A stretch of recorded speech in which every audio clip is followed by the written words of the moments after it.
नमस्कार मित्रों, स्वागत है आप सभी का हमारे इस चैनल में। इस वीडियो में हम सभी लोग यूपी पेट की तैयारी के लिए प्रैक्टिस सेट हल करेंगे। इस प्रैक्टिस सेट में आपको 50 महत्वपूर्ण प्रश्न मिलेंगे जो कि हिंदी और जीएस से संबंधित प्रश्न हैं और इन प्रश्नों के आने की पूर्णतः संभावना है आगामी परीक्षा में पेट की। तो चलिए इन प्रश्नों को हल करते हैं। आप कमेंट बॉक्स में बताइएगा 50 प्रश्नों में आपके कितने प्रश्न सही होते हैं। पहला प्रश्न है, अश्व का पर्यायवाची शब्द कौन सा है? इन 4 विकल्पों में अश्व का पर्यायवाची कौन सा है? तो इसका सही जवाब ऑप्शन ए घोटक। प्रश्न नंबर 2 देखते हैं, निम्नलिखित में से कौन समुद्र का पर्यायवाची शब्द नहीं है? तो समुद्र का पर्यायवाची कौन सा नहीं है ये पूछा जा रहा है। तो इसका सही जवाब होगा ऑप्शन सी नीरद। नीरद समुद्र का पर्यायवाची नहीं है। सागर, रत्नाकर और जलधि ये तीनों समुद्र के पर्यायवाची हैं। प्रश्न नंबर 3 देखते हैं, निम्नलिखित में से कौन सा शब्द गणेश का पर्यायवाची नहीं है? तो यहाँ भी गणेश का पर्यायवाची कौन सा नहीं है इसी को बताना है। तो इसका सही जवाब होगा ऑप्शन सी चंद्रचूड़। चंद्रचूड़ शंकर जी का पर्यायवाची है। गणपति, करिवर बदन और विनायक ये आपके तीनों गणेश के पर्यायवाची हैं। चंद्रचूड़ गणेश का पर्यायवाची नहीं है। क्वेश्चन नंबर 4, निम्नलिखित में से कौन सा शब्द सूर्य का पर्यायवाची नहीं है? तो यहाँ पर बताना है कि सूर्य का पर्यायवाची कौन सा नहीं है। तो इसका सही जवाब जो होगा ऑप्शन डी श्रादुल। सूर्य का पर्यायवाची नहीं है, जबकि तरणी, दिवाकर और विश्वानस ये सूर्य के पर्यायवाची हैं। क्वेश्चन नंबर 5 देखते हैं, इसमें पूछा जा रहा है निम्नलिखित में से कौन सा लक्ष्मी का पर्यायवाची नहीं है? तो लक्ष्मी का पर्यायवाची कौन सा नहीं है? तो इसका सही जवाब होगा ऑप्शन सी महाश्वेता। ये सरस्वती का पर्यायवाची है। इंदिरा मानी लक्ष्मी होता है, पद्मा मानी लक्ष्मी होता है, कमला मानी लक्ष्मी होता है। ये सभी लक्ष्मी के पर्यायवाची हैं। प्रश्न नंबर 6 देखते हैं, बादल का पर्यायवाची शब्द नहीं है। तो बादल का कौन सा पर्यायवाची शब्द नहीं है? तो इसका सही जवाब होगा ऑप्शन डी मरकट। मरकट जो है वो बादल का पर्यायवाची नहीं है। अभ्र, जिमूत और वारिद ये तीनों बादल के पर्यायवाची हैं। बादल का पर्यायवाची मरकट नहीं होता है। क्वेश्चन नंबर 7 देखते हैं, निम्नलिखित में से कौन स्त्री का पर्यायवाची शब्द नहीं है? तो बताइएगा स्त्री का पर्यायवाची शब्द कौन सा नहीं है? तो इसका जो सही जवाब होगा इंदिरा। इंदिरा माने लक्ष्मी होता है, स्त्री का पर्यायवाची नहीं है। वामा, कामिनी और महिला ये तीनों स्त्री के पर्यायवाची हैं।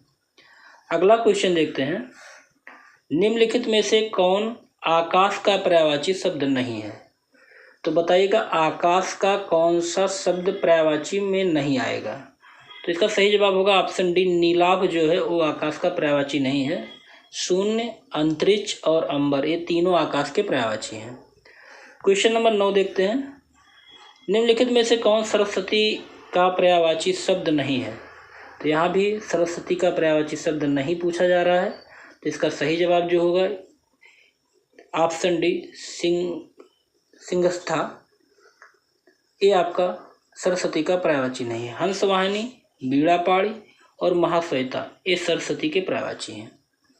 प्रश्न नंबर 10 देखते हैं, निम्नलिखित में से कौन गंगा का पर्यायवाची नहीं है?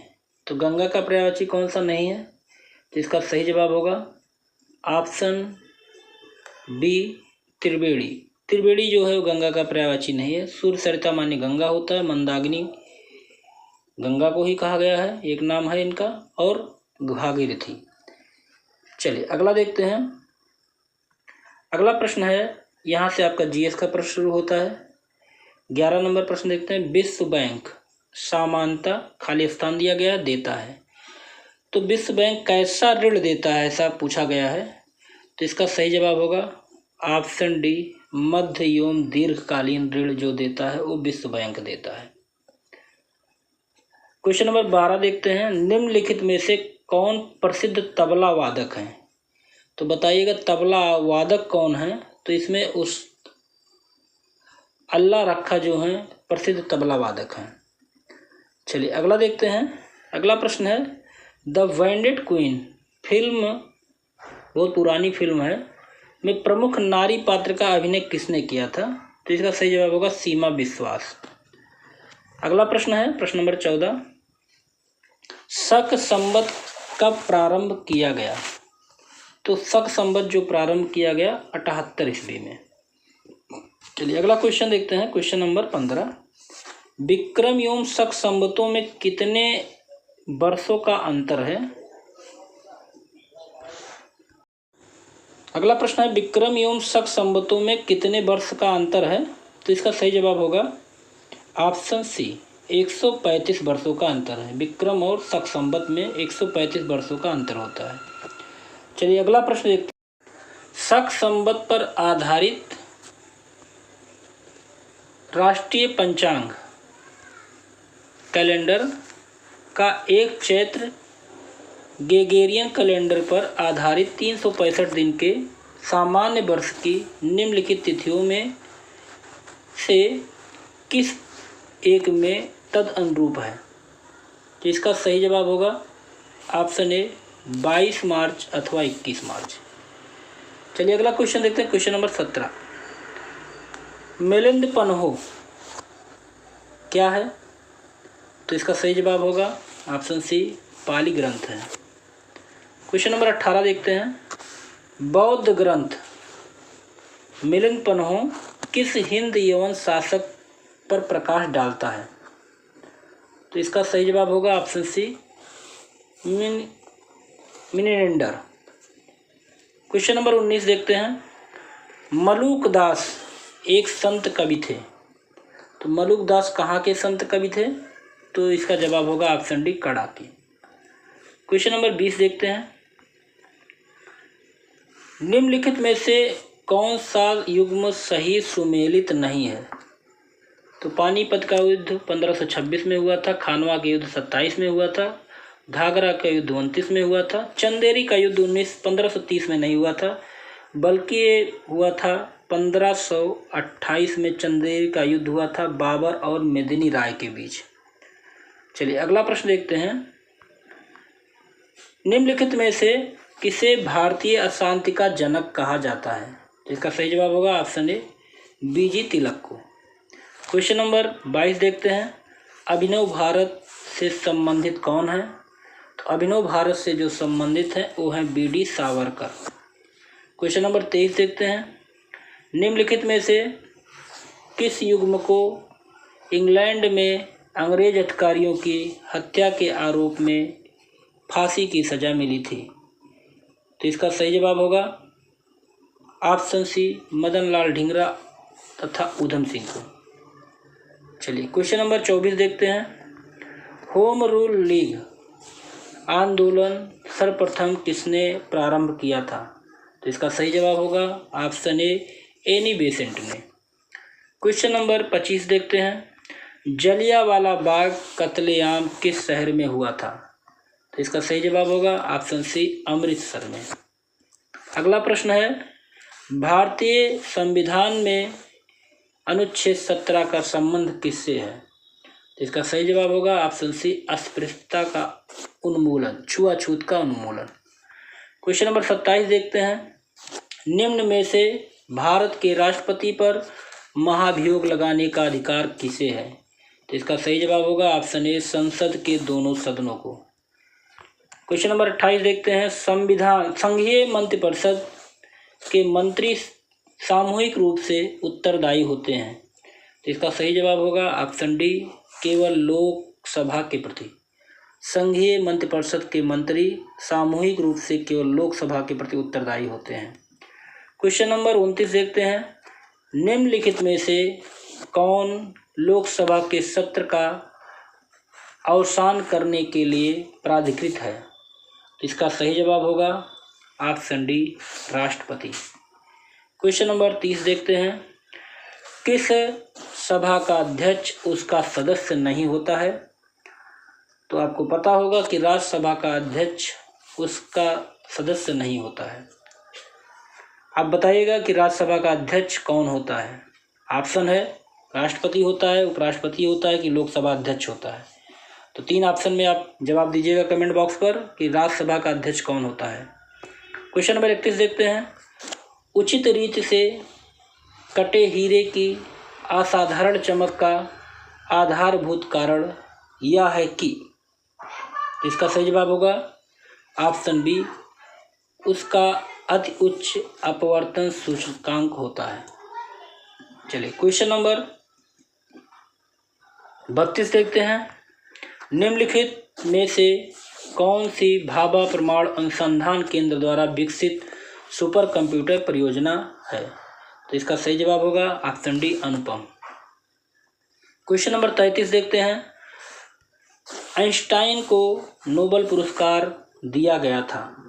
इसका सही जवाब होगा ऑप्शन सी, प्रकाश वैद्युत प्रभाव के लिए।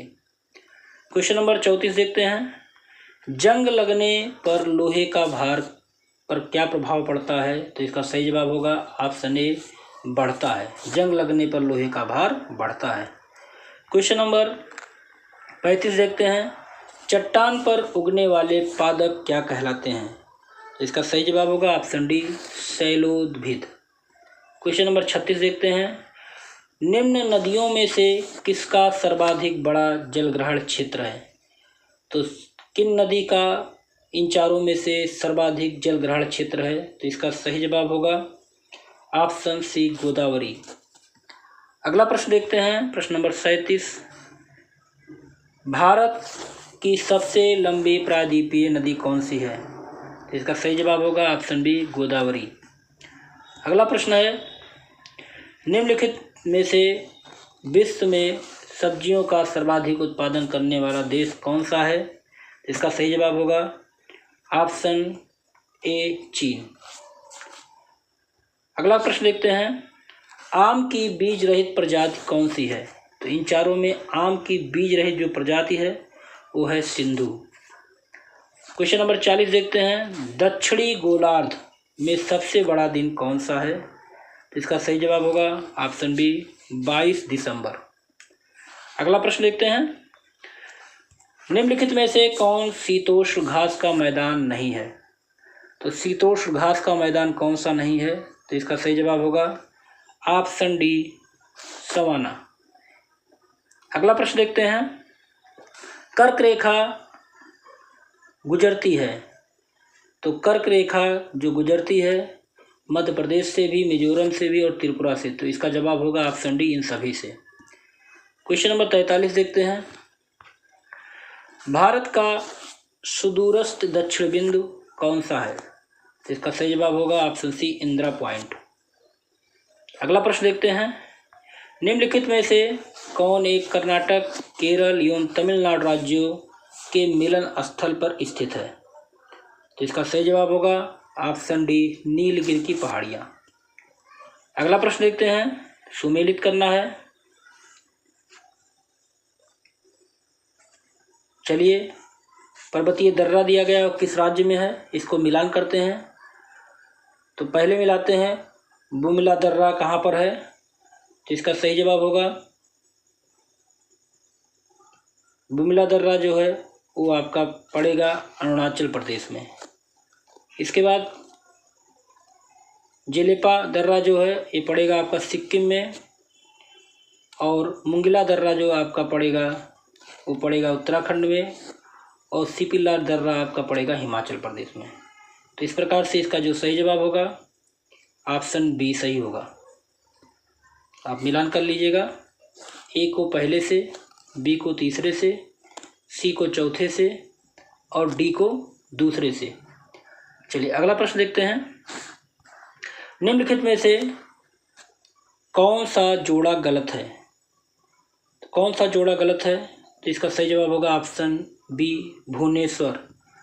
भुवनेश्वर जो है वो महानदी के तट पर नहीं स्थित है, ये उड़ीसा की राजधानी है। चलिए अगला प्रश्न देखते हैं। अगला प्रश्न है, विश्व में हरित क्रांति के जनक कौन है? तो इसका सही जवाब होगा option A, Norman E Borlaug. अगला प्रश्न देखते हैं। निम्नलिखित में शैल तंत्रों में से कौन भारत के कोयला निचयों का प्रमुख स्रोत है? तो इसका सही जवाब होगा ऑप्शन बी, गोंडवाना तंत्र। अगला प्रश्न है, संगमरमर क्या है? तो संगमरमर जो है वो कायंतिक चट्टान होता है। ऑप्शन सी सही है। अगला प्रश्न है और लास्ट प्रश्न है इस प्रैक्टिस सेट का, ट्रांसफार्मर प्रयुक्त होते हैं। तो ट्रांसफार्मर प्रयुक्त होते हैं किसके लिए? तो इसका सही जवाब होगा ऑप्शन डी, एसी वोल्टेज का उपचयन या अपचयन करने के लिए। एसी वोल्टेज का उपचयन या अपचयन करने के लिए ट्रांसफार्मर प्रयुक्त होते हैं। तो ये आपका टेस्ट सीरीज समाप्त होता है 50 प्रश्नों का। आपके कितने प्रश्न सही हुए कमेंट बॉक्स में बताइएगा। अगर वीडियो आपको अच्छी लगी हो तो लाइक ज़रूर कर दीजिएगा, और अगर आपने चैनल को सब्सक्राइब नहीं किया तो सब्सक्राइब जरूर कर लीजिए, जिससे आने वाले वीडियो आपको मिलते रहें। अगले भी टेस्ट में फिर मिलते हैं, तब तक के लिए जय हिंद।